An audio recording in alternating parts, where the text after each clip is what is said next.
Lorsque je parle de maisons connectées ici en Afrique, j'ai souvent droit à deux réactions. La première de celles qui pensent que c'est un truc de film, de science-fiction, genre Iron Man et tout ça, Wake up, Daddy's home. ils n'y croient pas du tout. Et la deuxième, un peu plus informée, qui pense que c'est un truc de pays développés, de blancs en gros. La vérité, c'est que la maison connectée et la domotique en général, ce n'est ni un truc de science-fiction, ni un truc de pays développés. C'est bientôt l'heure de la prière de Isha. C'est un truc de parfaitement possible en Afrique et pas mal de gens, dont moi-même, l'utilisons. Petite démonstration. Alexa, allume toutes les lumières. D'accord. Toujours pas convaincu? Alexa, allume la clim.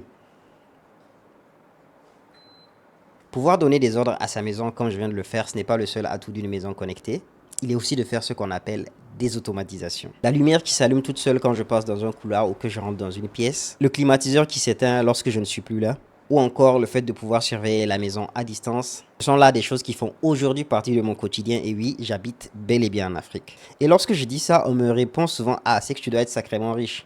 Pas du tout. Nous sommes en 2025, la domotique coûte beaucoup moins cher que ce que l'on croit. Aujourd'hui, il existe des écosystèmes très accessibles et à bas prix comme ceux de Tapo ou encore de Moes qui permettent de rendre sa maison parfaitement intelligente à moindre frais. Il y en a vraiment pour tous les budgets, pour les gros comme pour les petits. Une maison connectée, ça a énormément d'avantages. Le premier auquel on pense souvent, c'est bien sûr le confort.